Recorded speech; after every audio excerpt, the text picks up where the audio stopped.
कल्पना कीजिए, घने अंधकार में डूबी एक प्राचीन रात। आकाश में अनगिनत तारे टिमटिमा रहे हैं। तभी कोई ज्ञानी 7 तारों के एक समूह की ओर इशारा करता है। सप्तर्षि। ये तारे केवल खगोलीय पिंड नहीं, बल्कि भारत की आत्मा के प्रहरी हैं। हमारी दादी नानी की कहानियों से लेकर वेदों तक सप्तर्षि हर जगह हैं। वे ज्ञान, तप और अनुशासन के प्रतीक हैं। जब भी हम मार्गदर्शन के लिए आकाश की ओर देखते हैं, वे एक शाश्वत प्रकाश स्तंभ की तरह दिखते हैं।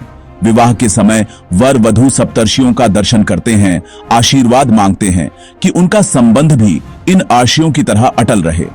यहां खगोल विज्ञान, आस्था और परंपरा एक साथ मिलते हैं। सिनेमा और टेलीविजन ने भी इन आर्षियों की छवि को जीवंत रखा है। जब हम पर्दे पर किसी तेजस्वी आर्षि को देखते हैं, तो वह सप्तर्षियों की झलक है। सप्तर्षि भारत की महान आध्यात्मिक यात्रा के पहले पथिक थे, जिन्होंने ज्ञान का प्रकाश जलाया। आज जिसे बिग डिपर कहते हैं, उसे हमारे पूर्वजों ने हजारों साल पहले पहचानकर अपने सबसे पूजनीय ज्ञानियों से जोड़ दिया। जब कोई बच्चा रात में उन 7 तारों को देखता है, तो वह भारत की गौरवशाली विरासत को देख रहा होता है। सप्तर्षि यानी 7 महान आर्षि हिंदू धर्म के आधार स्तंभ हैं। उनका सबसे पहला उल्लेख वेदों में मिलता है, जहां उन्हें मंत्र दृष्टा कहा गया है, मंत्रों को देखने वाले। उन्होंने ब्रह्मांडीय ज्ञान को तपस्या से प्राप्त कर मानवता को दिया। शतपथ, ब्राह्मण और बृहदारण्यक उपनिषद में भी इनका उल्लेख है। पुराणों में सप्तर्षि एक पदवी है जो हर मनवंतर में बदलती है। उनका कार्य धर्म और ज्ञान की रक्षा करना है। वे राजाओं को सलाह देते, समाज के लिए नियम बनाते और ज्ञान को पीढ़ी दर पीढ़ी पहुंचाते थे। सप्तर्षियों के नाम अलग अलग ग्रंथों में थोड़े भिन्न हैं, लेकिन सबसे प्रचलित सूची में वशिष्ठ, विश्वामित्र, कण्व, भारद्वाज, अत्रि, वामदेव और गौतम हैं। हर आर्षि का अपना क्षेत्र था, योग, धनुर्विद्या, न्याय, आयुर्वेद आदि। उनका ज्ञान जीवन के हर पहलू को छूता है। रामायण और महाभारत में भी सप्तर्षियों की भूमिका समाज और राष्ट्र निर्माण में दिखती है। सप्तर्षियों के नाम अलग अलग क्यों मिलते हैं? इसका उत्तर है मनवंतर, समय की एक विशाल इकाई। हर मनवंतर में 7 नए आर्षि इस पद को धारण करते हैं। वर्तमान में हम वैवस्वत मनवंतर में हैं, जिसके सप्तर्षि वशिष्ठ, कश्यप, अत्रि, जमदग्नि, गौतम, विश्वामित्र और भारद्वाज सबसे अधिक प्रचलित हैं। अगले मनवंतर में सप्तर्षियों का नया समूह होगा। यह चक्रीय व्यवस्था दर्शाती है कि हिंदू धर्म में समय को एक चक्र के रूप में देखा जाता है। अलग अलग ग्रंथों में सूचियों का अंतर इसी कारण है। कुछ पिछले, कुछ भविष्य के सप्तर्षियों का उल्लेख करते हैं। यह विविधता हिंदू धर्म की विशालता और लचीलेपन का प्रतीक है। सप्तर्षियों का चयन उनकी तपस्या, ज्ञान और निःस्वार्थ सेवा के आधार पर होता है। मनवंतर की अवधारणा यह सुनिश्चित करती है कि हर युग में मानवता को मार्गदर्शन देने के लिए सर्वश्रेष्ठ ज्ञानी उपलब्ध हों। सप्तर्षियों में हर एक ज्ञान के किसी क्षेत्र का स्वामी था। आर्षि वशिष्ठ इच्छा शक्ति और विश्वास के प्रतीक रघुकुल के कुलगुरु थे। उनका योग वशिष्ठ आज भी साधकों का मार्गदर्शन करता है। विश्वामित्र जो क्षत्रिय से ब्रह्मर्षि बने, दृढ़ संकल्प और पुरुषार्थ के प्रतीक हैं। गायत्री मंत्र उन्हीं की देन है। कश्यप को सृष्टि के विस्तार का श्रेय है। वे विविधता और संतुलन के प्रतीक हैं। भारद्वाज आयुर्वेद और शस्त्र विद्या के जाता, विज्ञान और अध्यात्म के संगम का प्रतिनिधित्व करते हैं। अत्रि और उनकी पत्नी अनुसुईया पवित्रता के सर्वोच्च उदाहरण हैं। उन्होंने चित्रकूट में राम सीता का मार्गदर्शन किया। जमदग्नि अपने क्रोध और तपस्या के लिए प्रसिद्ध परशुराम के पिता थे।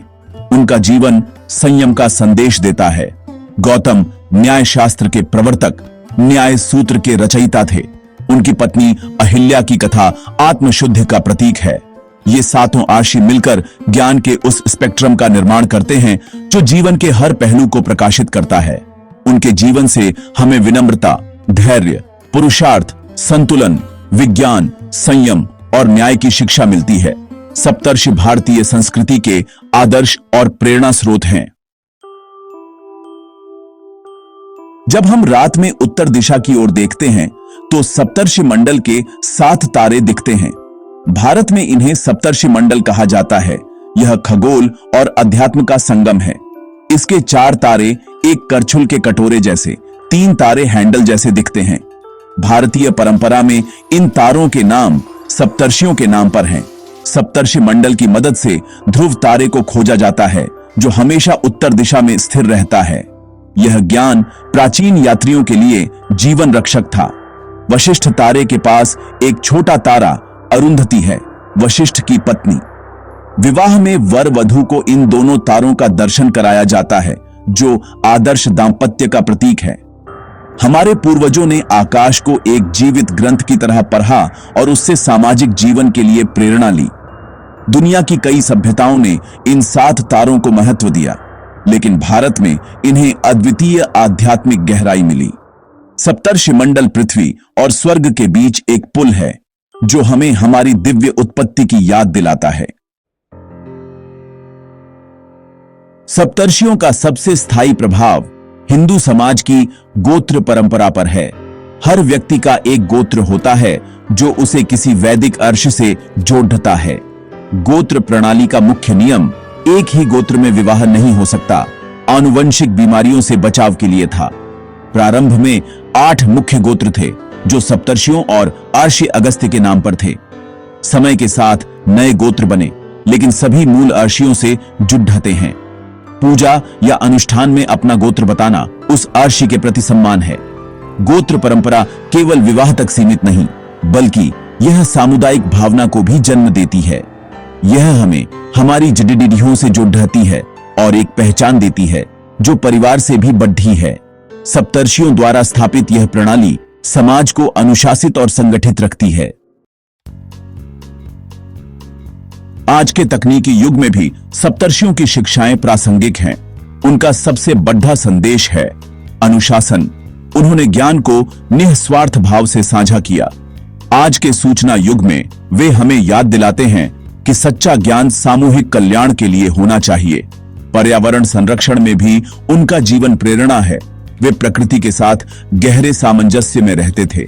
उनका दृष्टिकोण बताता है कि विकास और पर्यावरण के बीच संतुलन संभव है।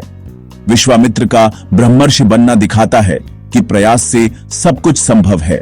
अत्रि और अनुसूया का जीवन पारिवारिक मूल्यों का आदर्श है। सप्तर्षि आज भी आकाश में चमकते उन 7 तारों की तरह हैं, जो हमें सही मार्ग दिखाते हैं।